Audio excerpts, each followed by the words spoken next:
Boom! What is happening, guys? Welcome back to another video. And god damn, I am in a great mood today. God, where do I start? Okay, so you know, like sometimes you have those days with YouTube content where you just, like the ideas, like they just keep coming and coming and coming. You're like, oh my god, I got to do this, I got to film this. So basically, that's what today is for me. I've already filmed a couple of videos this morning, and it's only 8 a.m. Like I woke up at like 6, filmed 2 videos. Now we're filming our 3rd video. It's just awesome. Like really, it really is. And the cherry on the top is that at the time of recording this, I've just surpassed 200 subscribers on YouTube. So as you know, by the way, I always record these like way ahead of time, so I don't know when this is going to fall on my YouTube, but when it does, like maybe we will have attained more. But in any case, thank you very much. Thank you to this small community of people that's growing on my YouTube. You know, I'm doing this for you as much as I'm doing it for myself. When I started up YouTube, I guess at the end of 2018-ish, because, okay, to give you like a bit of a brief history lesson on my YouTube, I started it in 2013. It didn't quite work out the first time. I didn't have the confidence because I was younger, and I just didn't feel like I had any interesting ideas back then. But I always kind of knew that I wanted to do YouTube, and that, you know, I had the ability to do it, and that one day I would do it. And here we are, like 7 years later, and we're doing it, you know. I mean, Christ, I've met so many awesome YouTubers. Shout outs to Childish Jacko, Rolling Frag, Dr. Rob, just to name a few. Like, you guys are awesome. If you want to meet those guys, you can check on my channel. You will see in the featured section that all of their YouTube accounts are there, so go check them out. They're all awesome guys, great content creators, just all around good people. You know, I've met them. I keep meeting new people from around the world every day through this, and more to the point, you know, I'm having fun doing it. It's really helps your confidence, you know, especially if you battle with it. Like, I've battled with confidence and self-esteem issues a lot over the course of my life, and YouTube really helps, you know, particularly if you meet people and they reinforce your confidence, and, you know, you support each other. It just really helps. So I just wanted to say a big thank you to everyone. Now, regarding that uploading, you know, ahead of time, there's a reason that I do that.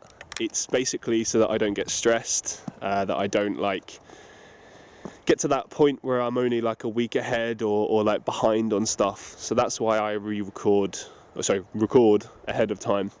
But you will see on my channel that sometimes I drop things occasionally, like on a specific day, or like I just randomly drop things on like a Wednesday or a Friday or something, and that is genuinely that because I've recorded at that time. So this rule about me doing stuff ahead of time isn't going to be like an absolute, you know. I will mix it up and do both.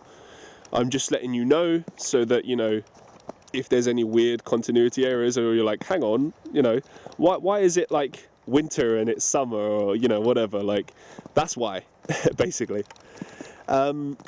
So that's the end of me waffling on. Let's get to the point of the video, shall we? So in the previous video, we entered this part of keila-joa, like the forest area in Estonia, and we did it at night time, which was a jolly silly idea because we did it alone and we couldn't see anything, and I got, just admit it, I'm a man enough to admit it, I was scared. I was genuinely freaked out. I felt like there was a presence there, but I couldn't be certain.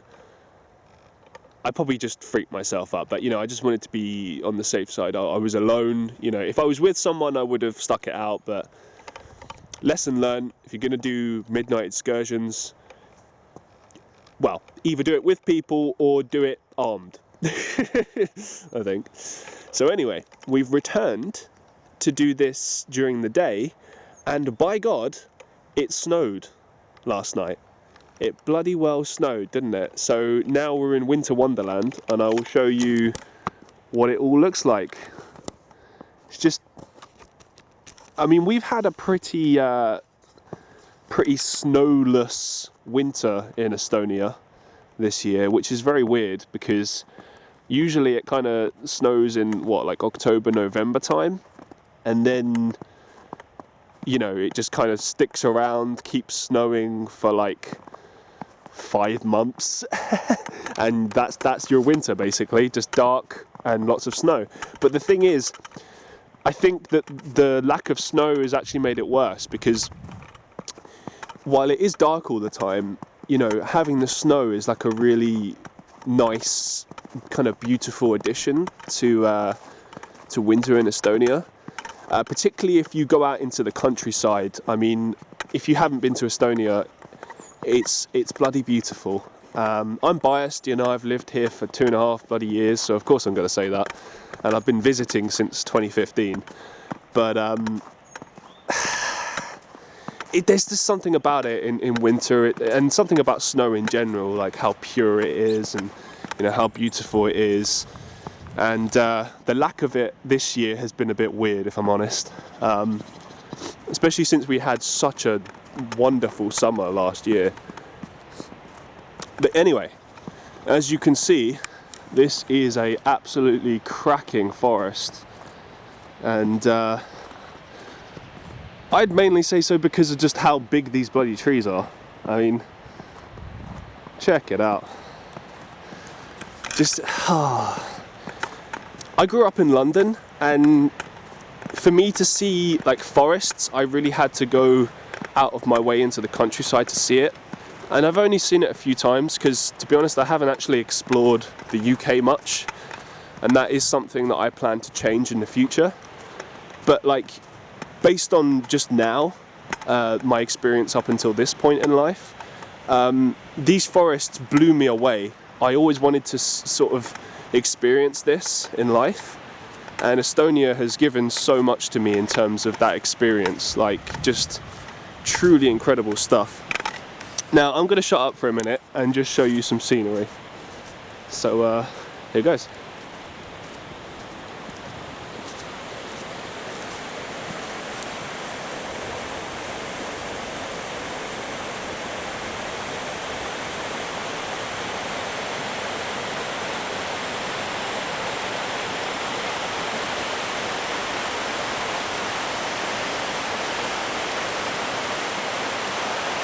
Incredible, isn't it? Absolutely incredible. You know, one thing I've noticed actually is that as I've been doing these YouTube videos, it's getting a lot easier to just talk. And I think I've said this in previous videos, but I talk a lot less in life now, and I listen more, which is just a good thing to do. You know, read as much as you can, listen, especially when you should be listening, and talk, you know, when you genuinely have something to add, or when you need to, you know. But when I do these YouTube videos, my fear was that, you know, I just wouldn't be able to talk. Like, what would I say? And luckily it's something that we've been able to kind of work on. You know, I said this to my friend Childish Jacko, another shout out, that you know, over time I think that your ability to kind of talk is kind of like built over time, because your confidence is built, and you get your own style, and you kind of, you know, you just get a feel for you know, how you and your brand operate, so to speak. So yeah, I'm sure in the future maybe I'll speak. Oh look, paw prints. Look at that. Yay! I bloody love dogs, me. Dogs are just one of the best things in life, aren't they? So, I actually, no, screw it, I want to talk about dogs, because dogs are awesome. Anytime I see a dog, actually let's just flip this to me for a sec. Anytime I see a dog, it makes me so unbelievably happy. I pretty much just stop what I'm doing and stop caring and just jump on it. And yeah, I don't think I'm ever going to stop feeling that. The same with cats as well, I love that too. So yeah, let's keep going, shall we? Look at that. Look at that. Big ass tree.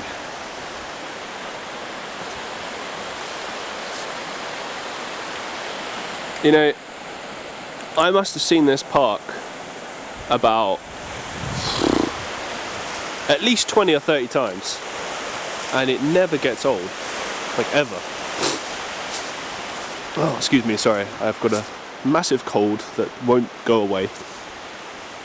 Anyways, yeah, just, you know what I've noticed actually is, when I was a kid, I hated going on like nature walks and stuff, which is a real shame, but I just hated it, especially when I was a teenager and a kid. And I remember my dad would try and get us to go on walks in the summer, and I would just moan and whinge for like half an hour. And the funny thing is, now I do this for fun. It's like I could literally just go here with no phone, no camera, nothing, and just walk, and it would be enjoyable. And I definitely think that that is something that comes with age. But then again, I've seen and met kids who love to go out on walks and do nature stuff. So maybe it isn't an age thing. Maybe I'm just waffling nonsense, which is potentially very true. Anyway, let's check this out, eh? Ooh.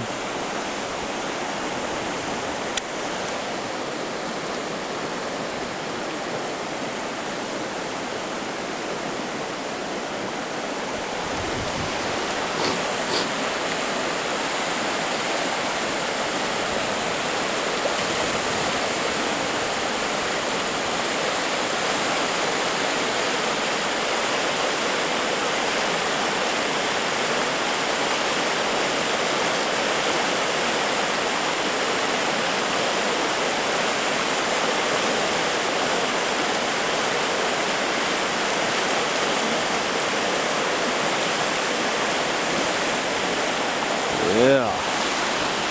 Let's go for a bit of a walk this way.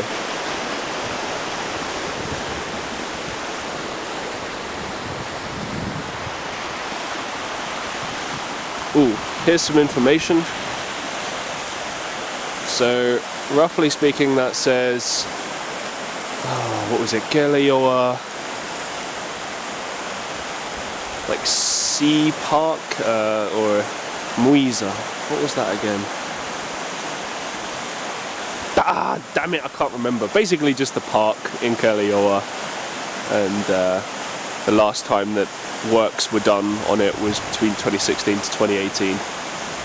I can speak, I don't know how much Estonian, like enough to get by. You know, you don't spend 2.5 years living and working in the country and several other years visiting without learning the language to some extent. And it's weird, like my language comprehension of Estonian is up there.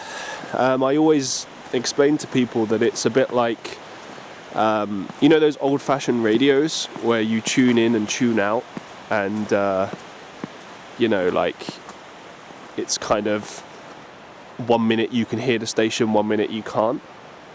That's how it is for me in Estonian. It's sometimes I understand everything, sometimes I understand nothing. I can understand more than I can speak, and yeah, There's been a lot of times when I've had to speak Estonian because older Estonians, normally in the countryside, don't speak English or don't have a good command of it. And I've been very thankful that I bothered to learn the language. So as a rule, if you're going to live in another country, learn the language. It's going to make your experience 1,000 times better. And I don't think you can ever really understand a culture properly unless you start learning the language, really. Sounds like an obvious thing to say, and it is, but all things considered, I think it's worth it. Yeah, man.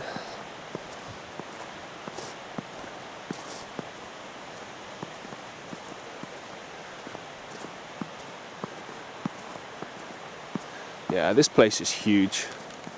Huge! I think we're going to end it there for today. Thank you so much for watching. Thanks again for the subscribers. You guys rock. And yeah, let's keep pushing it. Let's try and get to our goal. I don't talk about this often because I don't like to. If you want to subscribe, you're going to subscribe. It doesn't matter what I say, but now and again I will say that I do appreciate it when people subscribe. Obviously, I want that. My goal is to make YouTube, a career. Like I want to do lots of things with this, which is why I'm trying lots of different content to keep you guys interested, to provide a variety, and because I enjoy it. I'm constantly getting ideas and I get excited like a little child when it happens, and I immediately just rush and grab the camera every time. So I love this, and I love you guys for helping me to do this. And obviously the partnership program thing requires you to have like 1,000 subscribers and a certain amount of watch time and whatnot, but in the beginning, I was really frantic about that. I was like, I really want this because I want to start earning money and la la la la la la. And it is important, and obviously I want it. But a friend of mine said this to me recently, and it rings true. If your goal is to just make money, then it's never really going to be as good as it can be or as good as it should be, because your heart's just not in it.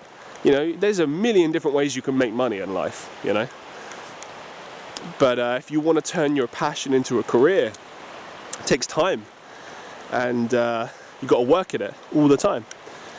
And we're very much at the beginning of our road here, I guess, I mean, when I started YouTube, I didn't really take it properly seriously. And then I decided one day, we're going to take it seriously now.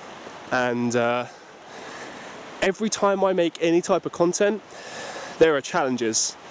I just finished filming the second season of my little horror series called Flip of a Coin. And when I was filming it, I planned everything ahead. Like, I learned from the mistakes of the first series. And I was like, no, I'm going to do it differently. I'm going to plan it all out. It's going to be easy. It's going to be so much better. And it wasn't easy. It was a challenge every single time. It made it a lot easier because I had planned it out, but my plan and what I did deviated heavily from the plan. Inevitably. And I find that happens often when I'm creating YouTube content. We just keep deviating from the plan.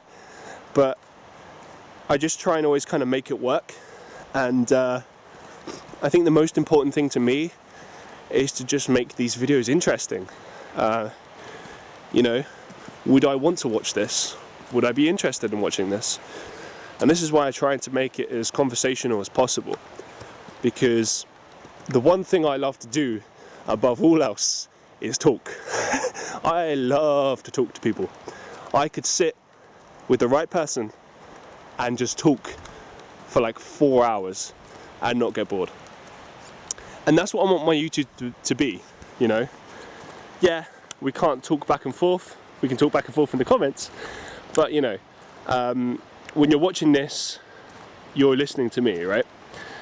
So I want it to kind of be like a podcast feel, or you know, like an audiobook, or you know, where you're listening to someone, maybe you learn a thing or two, maybe you laugh, maybe you cry, I don't know, whatever. Point is that you're entertained. That's my ultimate goal. And if I can bring joy to people's lives, bring education, bring something into your life that's worth something, then I will have achieved something. That's my goal above all else. You know, content creation for me is like an obsession. Be it my writing, my music, my videos, like everything. It's all just an addiction for me. And YouTube is like therapy. It's like a place that I can just put all of this stuff and turn it into something. And it's amazing to see how people take things, because I have my perception of everything that I create and what it means to me and how I interpret it, but some people just interpret it completely differently, and I find that amazing. You know, sometimes people say things in the comments that just blow my mind and make me think like, wow, I never considered that, you know. I mean, there's even one person that's actually been watching my YouTube videos for Flip of a Coin, and has actually cared about the story and been commenting like their own theories. Shout out to Ender Prince. That's amazing. I can't explain to you how amazing that is, particularly when I had not really planned to even create anything like film worthy on my YouTube. You know, I did a lot of acting in Estonia, and I just happened to upload it to YouTube. And then I randomly one day had this idea to create my own series, and it just kind of spiraled out from there. And season 1, I did the very best with what I could do with it, but my failure with it was that I didn't plan, and I feel like it could have been a million times better if I'd have planned. But we learned from those mistakes, and then voila, you have season 2. So it's a constant learning process, and you guys teach me, you guys, you know, I take all of the feedback you say really seriously. I take it to heart. I grow from it. I try and implement it as much as I can, and it just inspires me. It motivates me to keep going. And yeah, just a big thank you. I hope you enjoyed seeing this. You know, this forest. Estonia is beautiful. You should come visit in summer or winter. It's equally beautiful. I hope you enjoyed this video, and I hope you'll keep watching.